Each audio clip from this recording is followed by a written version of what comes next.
my point is that when a society loses all empathy, it becomes Pharaoh's land. Yeah, The society, the hardened hearts.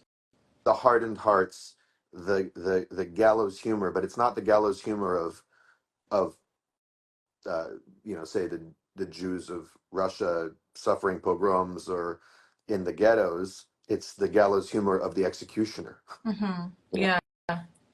Yeah. Well, just to respond to that, and I love people are like, oh, we love to see you guys disagree respectfully. For sure. I mean, we have to have conversations and talk about narrative and I'll talk about more because I think Passover story is so much about storytelling and narrative and how we hold narrative. But what you're saying, I think this sometimes is my frustration around the narrative because it seems like, oh, Israeli society is getting more right wing and look at these pop singers and all this stuff. But like, I don't know, if you read like early Zionist thinkers, they weren't less bloodthirsty. They were just covering it up in a certain Western European intellectualized philosophy that was appealing. Like I think some of the rhetoric that you see coming from the ground, sadly, is coming more from Mizrahim, right? That are a bit, seen as more like barbaric and like, look at these crazy bloodthirsty ones. But I think that's part of the difficulties with Zionism is that, right? Like, actually, the origination of Zionism was so bloodthirsty. Yeah. It just was covered in a certain Western political politeness or something that appealed to the Western ear. So there was this narrative that was formed like, oh, Israel was so good or so, and now look, that now it's becoming more, Mizrahim are becoming more the right-wing ones, and now it's becoming more barbaric or whatever it is. But to me, that's kind of a distorted narrative of thinking about it. I think that the origination was extremely bloodthirsty, and I think what we're seeing now is a continuation of that. Obviously, an escalation that's like leading and has led to genocide, but also I think part of what we're seeing is also, right, as you said, like the young generation, right? That's not like necessarily people now writing theories and going to Britain and being like, sign this paper and whatever it is, right? It's not as in that orientation. It's like people who are like teenagers who were just fed and grown up on this like insane society. And millennials, just a quick response. Yeah. People of the millennial generation are also more worldly in terms of connection to the world with the internet. This is the age of trauma healing and awareness of intergenerational trauma, much more.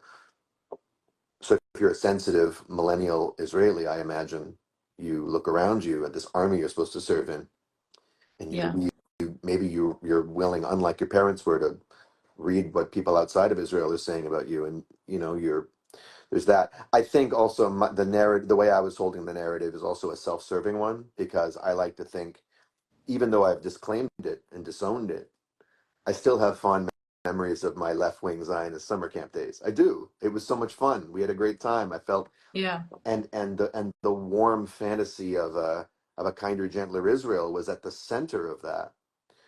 And so, well, that speaks to also. But just quick, because what made me think of it is that when I think about the constriction of Israeli society, I think about the TikTok videos, right? And these TikTok trends of Israelis making fun of starving Palestinians.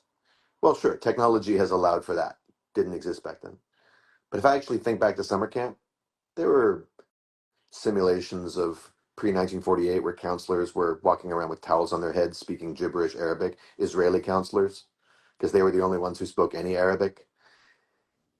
Is that so much better? No, it's the precursor to it. It's not discontinuous from it. So I think there was a self-serving, like I was like polishing my nostalgia with that one. No, I'm glad you said that, because it's parallel to me of sometimes how people think about kibbutzim, right? Which are like this, like seen as like this social egalitarian utopia, but kibbutzim were literally built on land theft. I mean, of course from Palestinians, but also from Mizrahim and other, like the myth of the kibbutz and the way that it still like occupies the space in the Western psyche. Occupies, no pun intended. There was a pun send it back. No, but like, you know what I mean? Like people like actually think of kibbutzim as like this beautiful Yeah. utopian society. Even if they're anti-Zionist or whatever, they still somehow like cannot let go of that. And you know, even for me, it's like I grew up like my parents are like kibbutzim are some of the most violent places. Like you're scared to go there, Really? you know?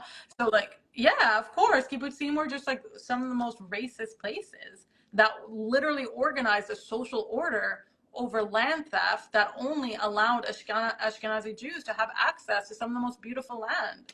You know, like it was always like a very, very racist project in that way. And I Folks, think what it's you're always, witnessing right now is Daniel Mate having some of his remaining Zionist illusions I'm bludgeoned sorry, to death by the truth of someone who is actually from there.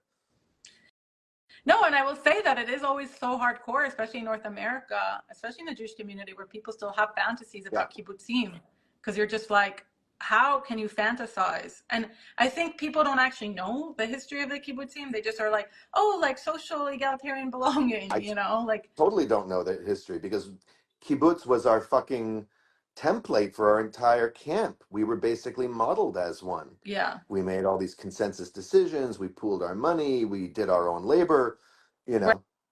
right, yeah, yeah. Someone's like, I hate racism. Me too. Fucked up.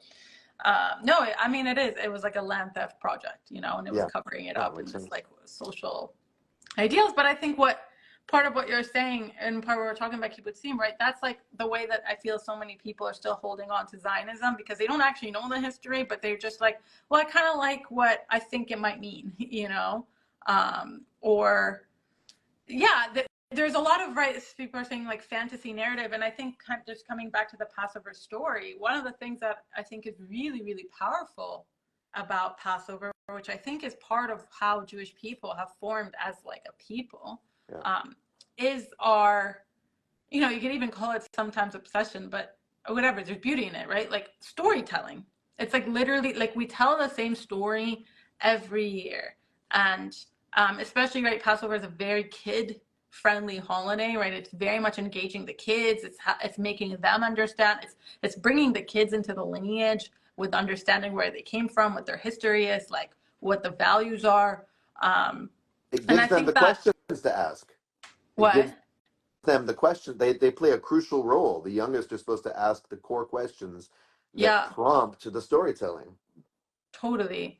And like you could really think of Passover as like this time for ancestral storytelling, right? Yeah. Like we're sharing our histories, we're sharing our truth. And I think that part of what's really powerful there, right? Because it's not just like, oh, this is what happened. It's also like, how are we holding it? And the construction of narrative, and something I've been thinking about a lot for the last few years, really, especially thinking about Zionism and Palestine, and, you know, because obviously there's a material reality to it, but so much of the material reality of what's happening is rooted in the ways we hold narrative and the ways we construct narrative and the way we make meaning out of things. And I think bringing in more intentionalities, critique, investigation into those questions feel very vital. Yeah. I'm still sitting with the kind of You're still shocked by the kibbutz? no, it's not. It's not that I'm shocked by the kibbutz thing, and it's not that I'm embarrassed, although partly I am. But it's just remarkable to me how just when you think all your illusions are gone and you see everything clearly, you find out that there's still a constricted place in you that's holding on to something. Because what does it mean to hold on to something? You're tightening, right? Right. And Yeah. obviously, I mean, it makes total sense to me. But to think about the kibbutz I lived on, and to think that this entire time I was there, it's very likely, and I'm going to go look up the history of that one if I can find it, you know, because I think there are maps of where old previous Palestinian villages were that were, you know, turned into Jewish settlements. To imagine that I didn't know and didn't care to know, and that in fact the entire educational system that sent me there and that kind of created my year, the year program, was based on me not knowing. Totally. And that even now with all my like good politics and allied badges or whatever, that I could still be holding on to that. It's a good reminder that just when we think we're free, we still carry with us parts of the bondage, and Yeah. not the consensual kind. Yeah, totally.